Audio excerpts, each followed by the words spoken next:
chưa lắm xong.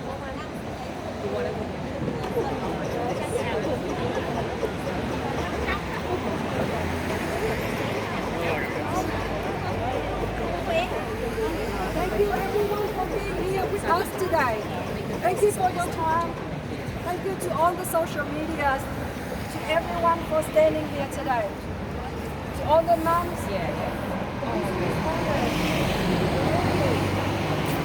everywhere, everyone coming here today and stand with us. And we call for stronger law.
What do we want? Justice! When do we want it? Now! Safe our streets! Right now! Protect families! Protect families! What do we want?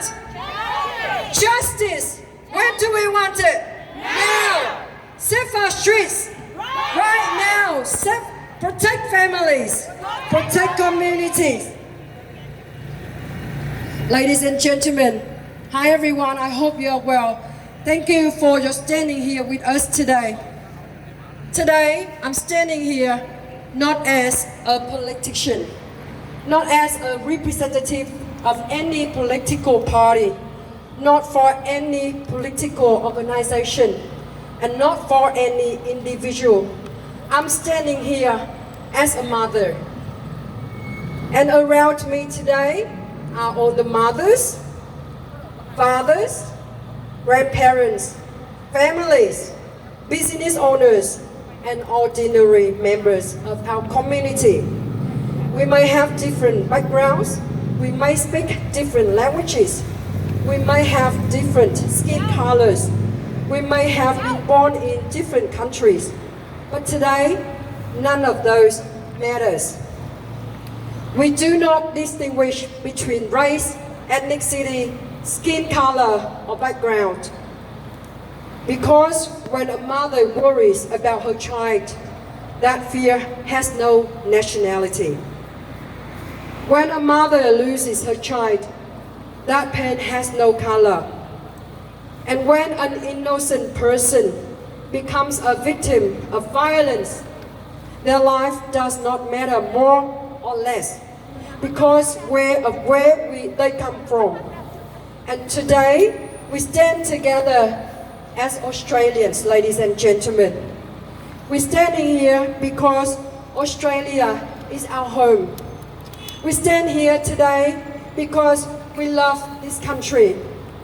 And we stand here because we are deeply concerned about the Australia our children will inherit. Two stories of Vietnamese community we will never forget. And even more and more stories happening out there, even yesterday as well. In recent years, there are two cases involving members of our Vietnamese community that receive significant media attention. The first is Hoac. Ethan was only 14 years old.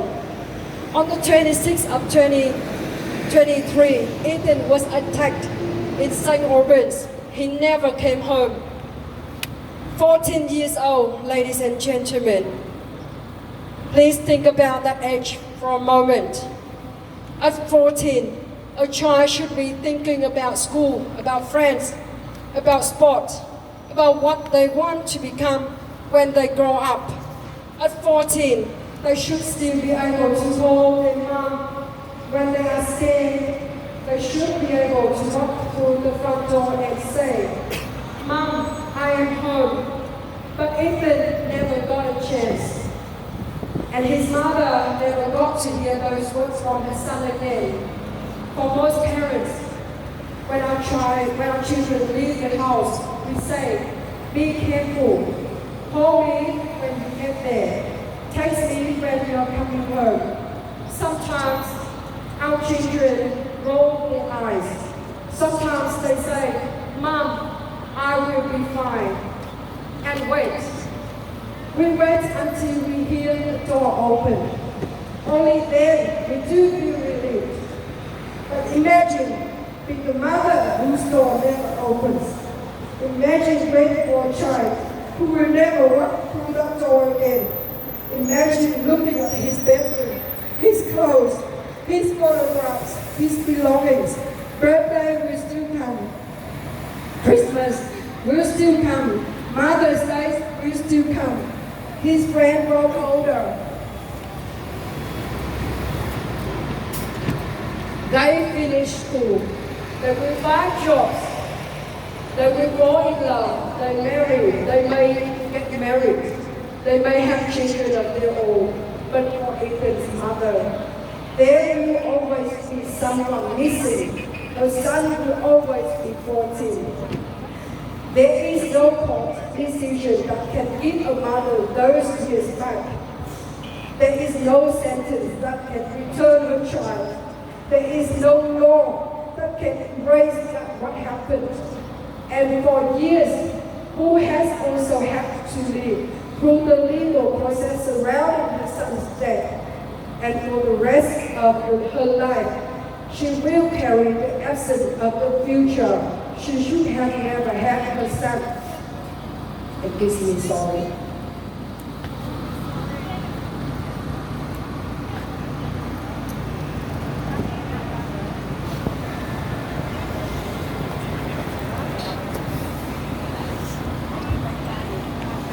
And that is the human cost of violence.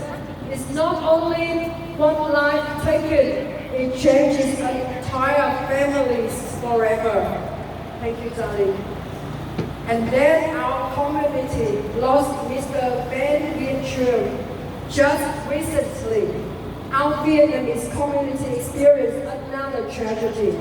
Mr. Van Viet Truong, the owner of Asian grocery in Sunshine, a 60-year-old man, ladies and gentlemen, a hardworking business owner, a familiar face in the local community. He went to work like any ordinary day. But then he never came home. Mr. Truong suffers catastrophic injuries after becoming involved while another shopkeeper was in trouble during an alleged incident involving young people. He later died in hospital. A 15-year-old boy has been charged with manslaughter. Again, another family was changed forever. Another empty place, a dinner table.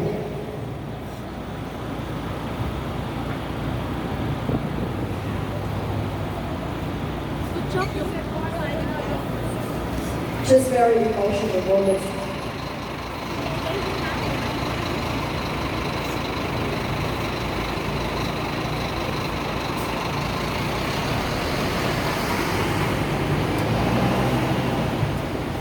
Another family will celebrate birthdays and holidays differently from now on. Another person who left home expecting to return and never did. Thank you, darling. Ladies and gentlemen, Ethan was 14. Mr. Truong was 16. One was a child, of his entire future ahead of him. One was a hardworking man who has spent decades building his life and his family and the community, devoting to the community as well. 2 generations, 2 families, 2 charities, and more. One community asking the same question: how many more families must experience this pain? But these are only the stories that make the news. Aiden's name appeared in the media. Mr. Chu's name appeared in the media. Their story reached the wider public. But what about the stories that never made to the news? Within our community, we hear other stories. Business owners who have been threatened, people who have experienced robbery and violence, parents who are frightened, families who quietly deal with trauma after an incident. Not every victim gets a headline. Not every incident gets a television camera. We are very lucky, thank you to the social media as well. Thank you to all channels. Not every private shopkeeper gets interviewed. Not every mother has the opportunity to stand where I am standing here today.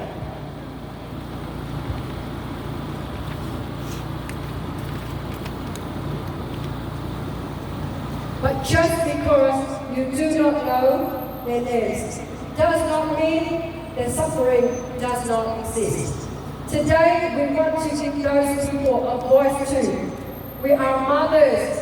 We are mothers, fathers, grandparents, families. Even those are still single as well, ladies and gentlemen. And it is something I want everyone, including our government, to understand. Many of the people who started this movement are mothers. We are not lawyers. We are not politicians. We do not have political power. Many of us spend our days working, running businesses, taking children to school, cooking dinner, I do every single night, paying mortgages and trying to build a future to our families. We would much rather be doing those things than standing at a protest. But we are here today because we are mothers, and there is one instinct mother everywhere understand. Protect our children. We cannot walk beside our children every second of their lives. Eventually, they have to walk to school with us. They catch a train. They catch a bus. They go to the shopping center. They go to basketball. They meet their friends. They get their first job. They come home in the evening.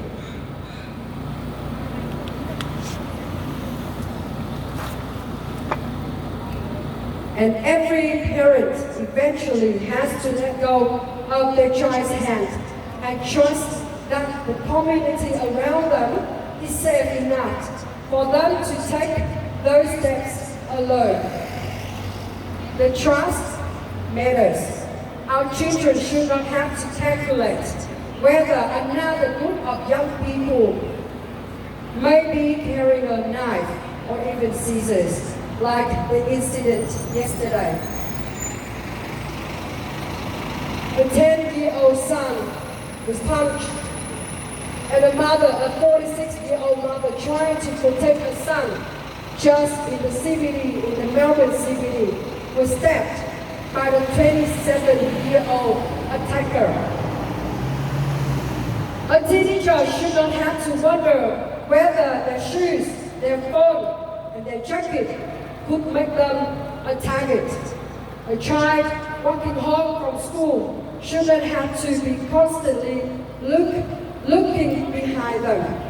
And the parents should not have to live with fear every time their teenager says, "Mom, I am going out."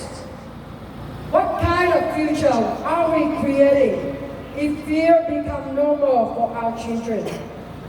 This is not about race. I want to make this absolutely clear, and we want to make this absolutely clear, ladies and gentlemen. This movement is not against any race. It is not against any ethnicity. It is not against any community. It's not about the color of someone's skin. Crime has no race. A victim can be a Vietnamese. A victim can be an African. A victim can be a Chinese. A victim can be an Indian. A victim can be a Cambodian. A victim can be European. A victim can be anyone whose family has lived in Australia for generations, or even just for a few years, or even just for a few months. An offender can come from any background too. We refuse to turn community safety into racial division.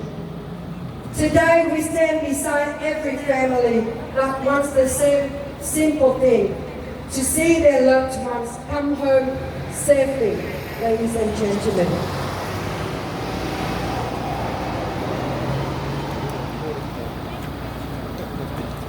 Ladies and gentlemen, which political party will win? We are asking, what will make Australia safe for the next generations? We are not against children who offend. As mothers, we must always say this. We do not hate young offenders. They are also children too. Some come from broken homes. Some experience neglect. Some are influenced by gangs. Some need mental health support. Some need education, discipline, intervention, and someone strong enough to pull them back before it's too late. We want that intervention to happen. We want prevention, and we want rehabilitation. Because when a child becomes trapped in serious crime, another family is losing a child too. But comparison cannot mean doing nothing. Compassion cannot mean doing nothing. Rehabilitation and accountability are not enemies. We can believe in second chances while we're protecting innocent people. And when serious and repeated violence occurs, the community has the right to expect meaningful consequences and protection. Because the rise of young offenders matter, but the rise of the victim matter too. Why are we standing here, ladies and gentlemen? We are standing here because of Ethan. We are standing here because of Mr. Chung. We are standing here for the victims whose names you know.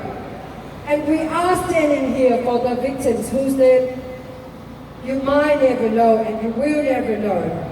We stand for the mother waiting beside the phone. We are standing here for the father who are waiting at the front door. We are waiting here for the shopkeeper closing their business at night or even day. We are standing here for the child catching the train home alone or anywhere or any kind of public transport, or even where they are standing, like the incident happening yesterday or the day before, right here at Melbourne CBD. For the teenagers who walk home from the basketball for any kind of sports. For every Australian who deserves to be safe in their own community. And remember, today I'm standing here as a mom.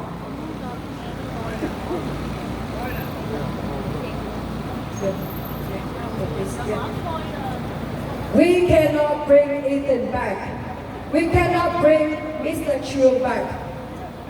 But perhaps we can make their stories mean something.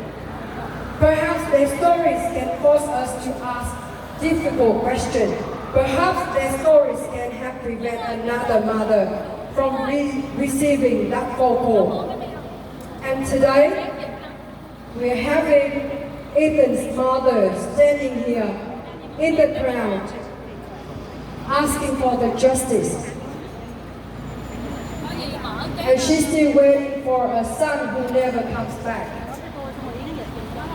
And ladies and gentlemen, let's welcome Ethan's mother. Ladies and gentlemen.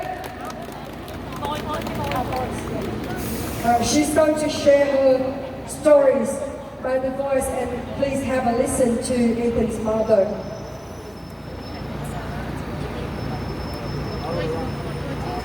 Suốt mấy tuần lễ rồi tôi coi hết những cái evidence. Mấy đứa tôi giết Ethan. Những nhát dao ấy em ước gì dành cho em. Ethan có 14 tuổi thôi. Nó còn bao nhiêu là ước mơ. Chỉ biết có một giây phút em thấy Ethan đi cùng bạn. Nó không biết. Ethan thực sự không biết. Một phút sau Ethan lại lìa khỏi cuộc đời này. Thật sự đau đớn lắm chị ạ. Giây phút ấy em chỉ muốn mình được thay thế con thôi chị ạ. Nỗi đau này bất tận. Nỗi đau này thật sự nó quá lớn, không thể tưởng tượng được chị ạ. Mỗi đêm khóc gào thét kêu tên con trong vô vọng chị ạ. Ethan ngoan lắm. Lúc nào cũng muốn cho bạn bè xung quanh vui cười, sẵn sàng giúp đỡ bạn bè. Thật sự không có công bằng. Người đáng chết là em, để cho em chết thấy con em không được. Nhưng Ethan đang tuổi thần tiên, đang tuổi được ghi chơi hết mọi thứ trên thế giới này, trên cuộc đời này. Nhưng mà không hiểu tại sao thực sự là đột ngột ra đi như vậy chị ạ.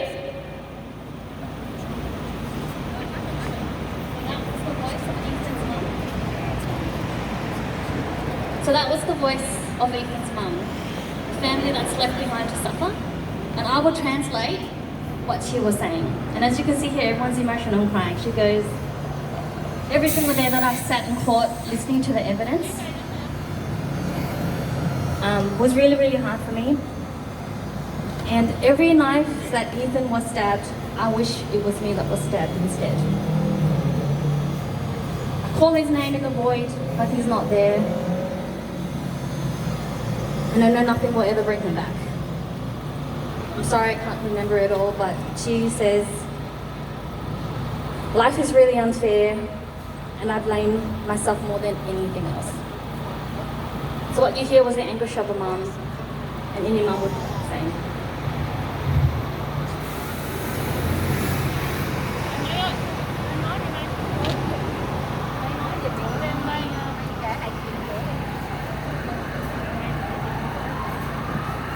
We also welcome my Cambodian background, and she's a mom.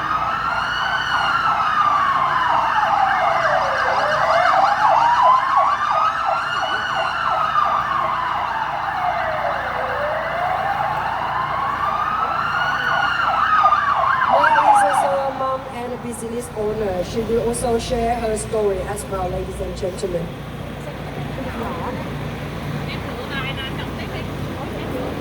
Hello everyone, ladies and gentlemen, all mom, dads, auntie and uncle.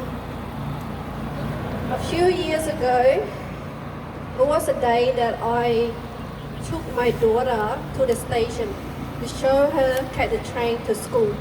And that's the first day that we are happy walk to the station together. And that is a sad day that we got punched. It's a really sad day, and I remember till today. Two teenagers pull my daughter's hair, drag her out from the train, bashing me, bashing my daughter. I try to protect my daughter so she doesn't get hurt. I say to myself, whatever happened, just happened to me. I try to protect my daughter to save her life. The police coming, they do their job. So thank you to police. They're always there for us, but nothing has happened. They can't do anything because the children are 12 and 12 and a half. They can't take it to the station, police station. They just have to let them go home. The court say there's nothing much we can do about it because they're underage. My daughter and me have suffering for 4 years. Nothing it can change my daughter feeling afraid to step out the house because she afraid that she will get punished. And this is not fair to us that we are the single mom have to run the business to support the family, to put the food on the table as well, while you have to protect your kid. I'm a single mom just by myself to run everything. It's not easy at all. And I'm standing here not just because my story, for every mom, for every father, that they are single dad, they're single mom. I know how hard the life is. And I'm here to protecting my community as well because we have been suffering a lot. And it's enough is enough. So please, law need to be changed. Law need to be strong. All we ask, we don't want to punish the kid or hate the kid. We don't support the kid, the children out there. And what we ask, when you catch the kid, the children that doing the wrong thing, keep them in there, educate them, teach them this lesson, educate them until they understand the law, the rule. Don't do anything bad. Keep them in there until they become good kids, then you let them go home. Not that you punch them and then you can go home next day. It's not fair for us, right? It's not fair for all the mom and dad that are suffering. I've been suffering for 8 years. Law will not change. So all we hear today is ask the law to change, to be strong law, strong, safe community for everyone, not just for Vietnamese, for Aussie, for every country. So that's why we are here today to ask the law to be changed for us, please, and keep community safe. Thank you, everyone. Thank you.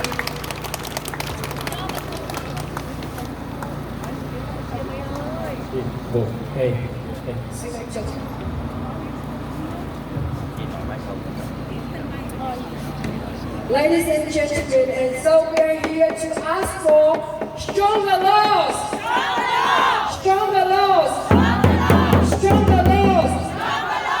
What do we want? When do we want it?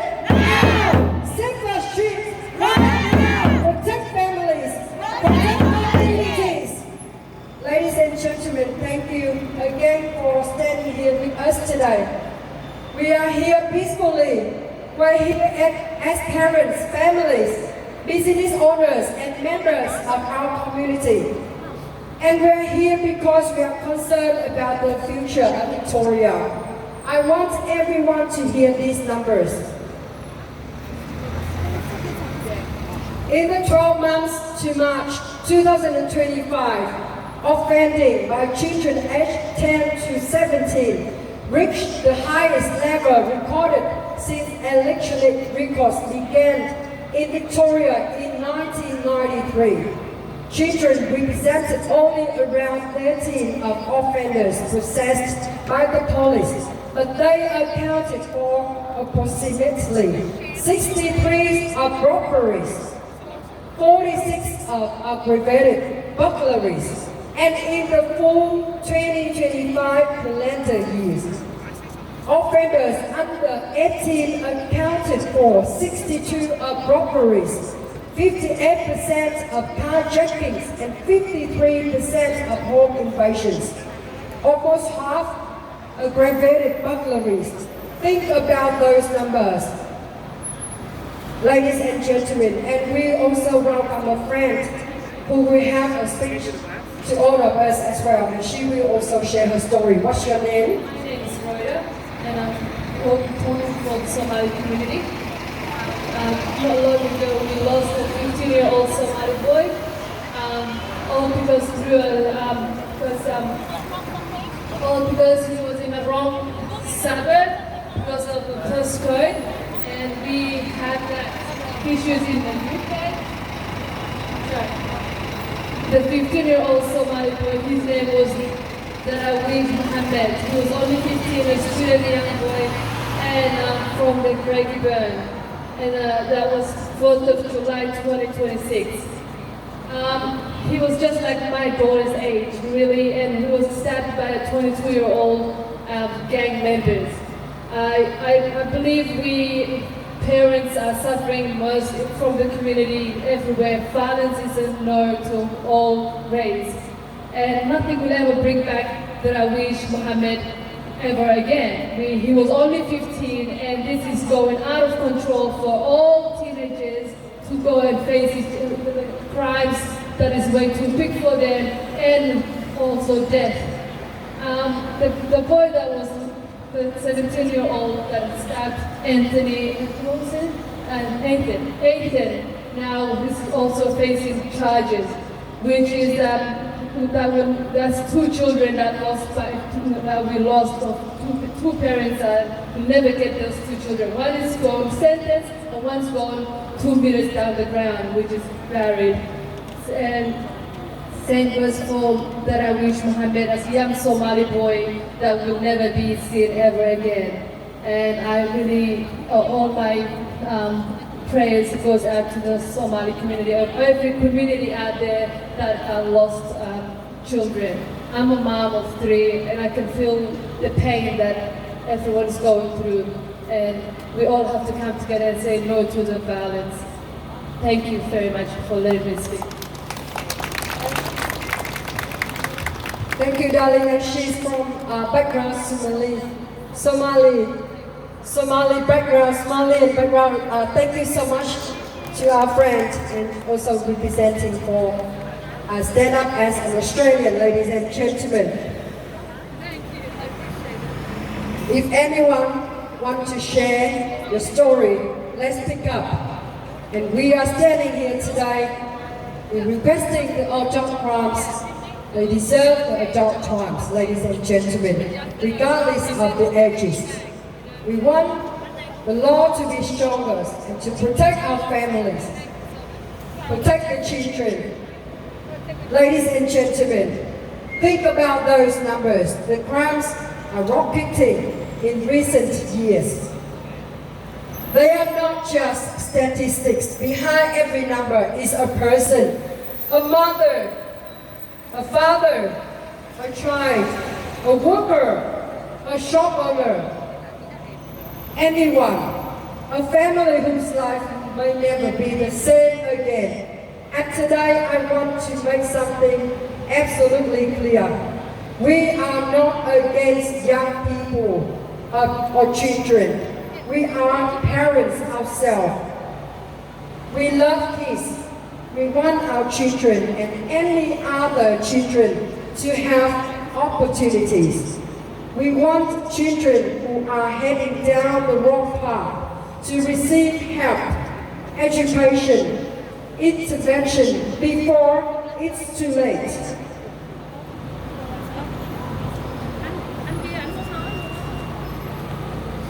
Oh, hi, darling. It's lovely to see you here again today. You were at the rally, peaceful rally, last few weeks in sunshine, and you were sharing the story as well. And today, you're here again. And thank you for being here with us, and let's share your story as well. What is your name again? My name is Kevin. Kevin, and you are also Vietnamese background? That's right. Yes. All right, ladies and gentlemen, let's welcome Kevin, who is going to share his story again. And he will have a few words to all of us, to the communities. Thank you. Good morning, everyone. Behind me are many people who I've met before, and I'm glad that we can meet each other now, although I'm sad upon the occasion in which we must do so. In sunshine, I remember that day where hundreds of people gathered for one man, one very important man, Bang Vitra. And even though that day was wet and cold, I knew that each and every one of us had a fire inside our hearts. It hasn't gotten easier. It's almost a month since he died, but time doesn't cushion the pain. Every time I'm in sunshine, I remember him. Although the flowers have been removed from in front of his shop, I can still see them. Every time I walk past the spot that he died, I can't help but stare. And I know all those watching, all those behind me, they share in my grief. What happened was senseless. It shouldn't have happened, but it did. And it has rocked the community, a city. What happened to him should not have happened. And it is up to us to ensure that no one else should ever go through what he and his family are going through now. Now, as some of you have read on the news, one of the kids who were responsible for his death has been cleared of all charges. And 4 of the other perpetrators who attacked and killed him still have investigations pending. Now, I don't stand here attacking young people. I'm not here wanting them all to live in jail. That's not what we're here for. What we're here for is justice. We're here because we're scared for our communities. We don't want what happened to happen again. And I know that more needs to be done. Our justice system needs to respond to this. We can't just allow the stories that we have heard before about all those victims of youth crime to watch as nothing happens.